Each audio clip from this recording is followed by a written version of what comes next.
ಎಲ್ರಿಗೂ ನಮಸ್ಕಾರ. ಹೇಗಿದ್ದೀರಾ ಎಲ್ರು? ನಾವು ಇವತ್ತು ರಾಜ್ಕುಮಾರ್ ಅವರ 1984ರಲ್ಲಿ ಬಂದಂತಹ ಸಮಯದ ಗೊಂಬೆ ಸಿನಿಮಾದ ಬಗ್ಗೆ ಮಾತನಾಡೋಣ.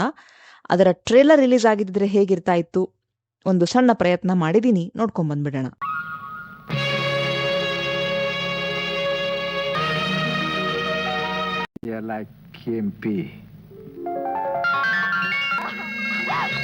ಅಯ್ಯಯ್ಯೋ, ಏನಿದು? ನಿನ್ನ ಬಗ್ಗೆ ಇದೆಯಾ? ಏನ್ ಬಂದಿತ್ತು ರೋಗ? ಒಳ್ಳೆ ಹೆಣ ಬಿದ್ದಂಗ ಬಿದ್ದಿದ್ಯಲ್ಲ. ನೀನೇ ತಾನೆ ಗುರುಮೂರ್ತಿ? ಇವನೇ ಸರ ಗುರುಮೂರ್ತಿ. ನಮ್ಮನ್ನ ಕಳ್ಳ ಅಲ್ಲ ಇನ್ಸ್ಪೆಕ್ಟ್ರೆ, ನಮ್ಮನ್ನ ಕಳ್ಳ ಅಲ್ಲ. ಬಿಟ್ಬಿಡಿ ಅವನ್ನ. ಅಣ್ಣ, ಸಂಬಳ ಏನ್ ಎಕ್ಸ್ಪೆಕ್ಟ್ ಮಾಡ್ತೀಯಾ? ಸಂಬಳ ನಿಮ್ಮಿಷ್ಟ. ಓ, ಹೆಸರು ಗುರುಮೂರ್ತಿ ಅಂತ. ಸರಿ, ತಿಂಗ್ಳಿಗೆ ಏನ್ ಕೊಡ್ಬೇಕು? ನೋಡಿಮ್ಮ, ನಾನು ಸಂಬಳಕ್ಕೆ ಅಂತ ಕೆಲ್ಸಕ್ಕೆ ಸೇರ್ತಾ ಇದ್ದಿದ್ದೆ ಮೊದಲನೇ ಸಲ. ಹಾಗಾದ್ರೆ ಇದಕ್ ಮುಂಚೆ ಏನ್ ಮಾಡ್ತಿದ್ದೆ? ನಾನು ಒಂದು ಸ್ವಂತವಾಗಿ ಲಾರಿ ಇಟ್ಕೊಂಡು ದುಡಿತಾ ಇದ್ದೆ. ಏನೋ ಅಷ್ಟಾಗಿ ಸರ್ ಹೋಗ್ಲಿಲ್ಲ. ನಿಮ್ಮ ಮನಸ್ಸಿಗೇನ್ ತೋರುತ್ತೋ ಅದನ್ನ ಕೊಡಿ.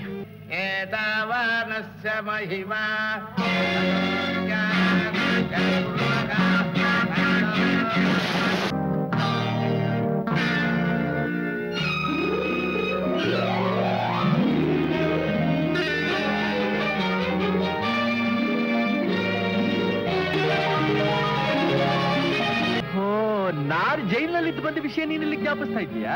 ಅವಳ ಚರಿತ್ರೆ ಹೊರಗೆ ಬರುತ್ತೆ. ನಾನು ಹಿಂದೆ ಒಂದ್ಸಲ ಜ್ಞಾಪಕ ಕೊಟ್ಟಿದ್ದೀನಿ, ಆದ್ರೂ ಅವಳ ಬುದ್ಧಿ ಅವಳು ಬಿಟ್ಟಿಲ್ಲ.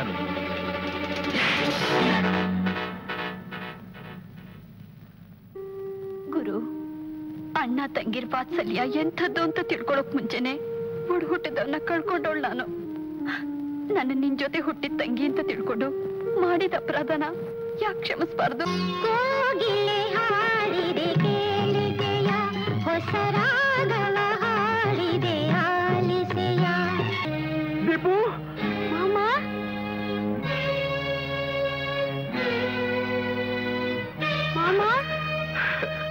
ಎಲ್ಲೋಗಿದ್ದೆ ಮಾಮ?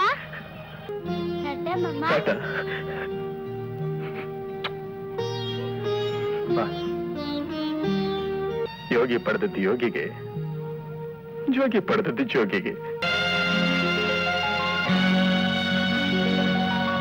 ಹೇಗನ್ನಿಸ್ತು ನನ್ನ ಒಂದು ಪ್ರಯತ್ನ? ನಿಮ್ಗೆಲ್ಲ ಗೊತ್ತು, 1984ರಲ್ಲಿ ಬಂದಂತಹ ಈ ಸಿನಿಮಾ ದೊರೈ ಭಗವಾನ್ ಅವರು ನಿರ್ದೇಶನ ಮಾಡಿದ್ದಾರೆ. ಅತಿ ದೊಡ್ಡ ತಾರಾಗಣವೇ ಈ ಒಂದು ಚಿತ್ರದಲ್ಲಿದೆ ಅಂತ ಹೇಳ್ಬೋದು. ಅಫ್ಕೋರ್ಸ್ ಡಾಕ್ಟರ್ ರಾಜ್ಕುಮಾರ್ ಅವರಿದ್ದಾರೆ, ರೂಪಾದೇವಿ ಅವರಿದ್ದಾರೆ, ಕಾಂಚನಾ ಅವರಿದ್ದಾರೆ, ಶ್ರೀನಾಥ್ ಅವರಿದ್ದಾರೆ, ಮೇನಕಾ ಅವರಿದ್ದಾರೆ, ಸುದರ್ಶನ್ ಅವರಿದ್ದಾರೆ, ಮುಸುರಿ ಕೃಷ್ಣಮೂರ್ತಿ ಅವರಿದ್ದಾರೆ. ಹೀಗೆ ಒಂದು ಬಹುದೊಡ್ಡ ತಾರಾಗಣವೇ ಇದು ಹೊಂದಿದೆ. ಎಂ ರಂಗರಾವ್ ಅವರ ಸಂಗೀತ ಇದೆ ಇದರಲ್ಲಿ. ಜಿ ಉದಯಶಂಕರ್ ಅವರ ಸಾಹಿತ್ಯ ಎಲ್ಲ ಹಾಡುಗಳಿಗೂ ಈ ಒಂದು ಚಿತ್ರದಲ್ಲಿ ಇದೆ. ನನಗೆ ಈ ಒಂದು ಚಿತ್ರದಲ್ಲಿ ಎಲ್ಲ ಒಟ್ಟು 5 ಹಾಡುಗಳಿದ್ದಾವೆ. ಚಿನ್ನದ ಬೊಂಬೆ ಎಲ್ಲ, ಅದು ಸಮಯದ ಗೊಂಬೆ ಟೈಟಲ್ ಟ್ರ್ಯಾಕ್. ಆಕಾಶ ಕೆಳಗೇಕೆ ಬಂತು, ನನ್ನ ಸರದಾರ ಅದೊಂದು ಹಾಡು, ಸಂಕೋಚವ ಬಿಡು, ಆಮೇಲೆ ಕೋಗಿಲೆ ಹಾಡಿದೆ ಕೇಳಿದೆಯ. ನನಗೆ ಕೋಗಿಲೆ ಹಾಡಿದೆ ಕೇಳಿದೆಯ ತುಂಬಾ ತುಂಬಾ ತುಂಬಾ ಅಂದ್ರೆ ತುಂಬಾನೇ ಇಷ್ಟ. ಸೊಗಸಾದ ಗೀತೆ ಅಂತಲೇ ಹೇಳಬೇಕು. ಈ ಚಿತ್ರದಲ್ಲಿ ಮೇನ್ ಟೇಕ್ ಅವೇಸ್ ಏನಾದರೂ ಇದೆ ಅಂತ ಹೇಳೋದಾದ್ರೆ ನಾನು 3 ವಿಷಯಗಳನ್ನ ಹೇಳೋದಕ್ಕೆ ಇಷ್ಟಪಡ್ತೀನಿ. ಅದ್ಭುತವಾದಂತಹ ಸಿನಿಮಾ, ಬೇರೆ ಮಾತೇ ಇಲ್ಲ. 1, ರಾಜ್ಕುಮಾರ್ ಅವರು, ಅನಿಲ್, ಚಿಕ್ಕ ವಯಸ್ಸಿನಲ್ಲಿ ಆ ಪಾತ್ರದ ಹೆಸರು ಅನಿಲ್, ಆಮೇಲೆ ಅವರ ಪಾತ್ರದ ಹೆಸರು ಗುರುಮೂರ್ತಿ.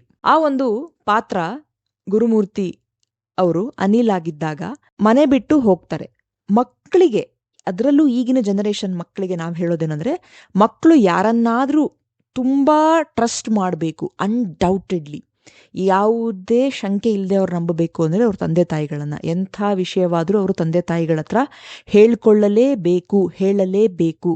ಹಾಗಿದ್ದಾಗ ಮಾತ್ರ ನಿಮ್ಮ ಮಕ್ಕಳನ್ನ ನೀವು ಕಾಪಾಡ್ಕೊಳ್ಳೋದಕ್ಕೆ ಸಾಧ್ಯ ಅನ್ನೋದನ್ನ ಆ ಒಂದು ಇನ್ಸಿಡೆಂಟ್ ಈ ಸಿನಿಮಾದಲ್ಲಿ ತೋರ್ಸತ್ತೆ ಅಂತಲೇ ಹೇಳಬಹುದು. ಇನ್ನು 2ನೇದ್ದು ನನಗೆ ಈ ಸಿನಿಮಾದಲ್ಲಿ ಇಷ್ಟ ಆಗಿರೋದು ಅಂತಂದ್ರೆ ಪ್ರಾಮಾಣಿಕತೆ.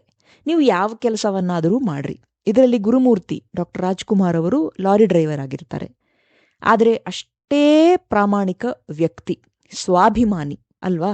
ಇದು ಕೂಡ ನನಗೆ ತುಂಬಾನೇ ಇಷ್ಟ ಆಯ್ತು. ಈಗಿನ ಒಂದು ಕಾಲಘಟ್ಟದಲ್ಲಿ ಈ ಒಂದು ಮೌಲ್ಯ ತುಂಬಾ ತುಂಬಾ ತುಂಬಾನೇ ಅಪರೂಪ ಅಂತ ಹೇಳ್ಬೋದು.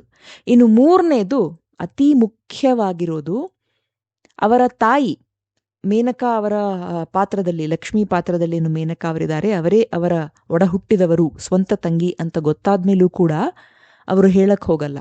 ಅಷ್ಟೊಂದು ದೊಡ್ಡ ಭವ್ಯ ಬಂಗಲೆಯಲ್ಲಿ ಬೆಳೆದಂತಹ ಒಬ್ಬ ವ್ಯಕ್ತಿ ಅದೆಲ್ಲವನ್ನ ನೆನೆಸ್ಕೊಳ್ತಾನೆ ಆತ. ಆದ್ರೆ ಮತ್ತೆ ನಾನು ಅಲ್ಲಿಗೆ ಹೋಗ್ಲೇಬೇಕು ಅನ್ನುವ ಒಂದು ಆಸೆಯನ್ನ ಆ ವ್ಯಕ್ತಿ ಪಡೋದಿಲ್ಲ. ಕೊನೆಯದಾಗಿ ಒಂದು ಡೈಲಾಗ್ ಬರತ್ತಲ್ಲ, ಜೋಗಿ ಪಡೆದದ್ದು ಜೋಗಿಗೆ ಅಂತ.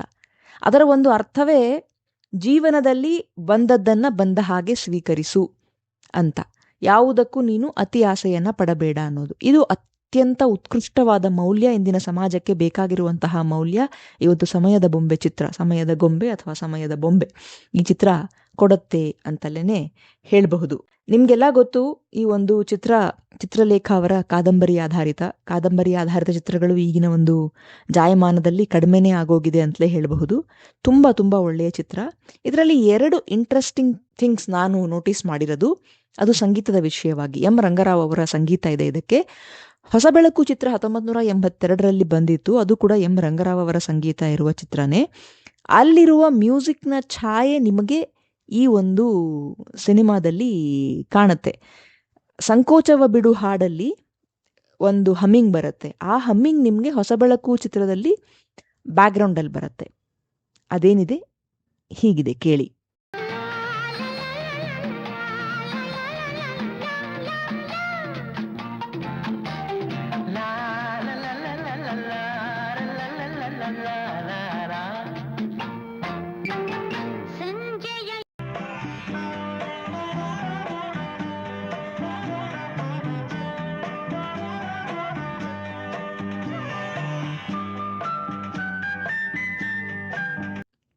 ಅದಾದ್ಮೇಲೆ 1971ರಲ್ಲಿ ಬಂದಂತಹ ಹಿಂದಿಯ ಹರೇ ರಾಮ ಹರೇ ಕೃಷ್ಣ, ದೇವಾನಂದ್ ಅವರ ಸಿನಿಮಾ, ಅದರಲ್ಲಿ ಒಂದು ಫೇಮಸ್ ಹಾಡಿದೆ, ನಿಮ್ಗೆಲ್ಲರಿಗೂ ಗೊತ್ತೇ ಇರುತ್ತೆ, ಫೂಲೋಂಕಾ ತಾರೋಂಕಾ ಸಬ್ಕಾ ಕೆಹನಾ ಹೇ.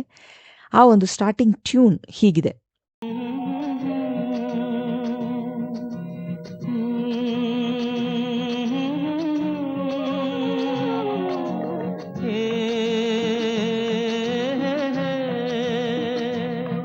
ಈ ಟ್ಯೂನ್ ಈ ಸಿನಿಮಾದಲ್ಲಿ ಬ್ಯಾಕ್ಗ್ರೌಂಡ್ ಅಲ್ಲಿ ಬರುತ್ತೆ.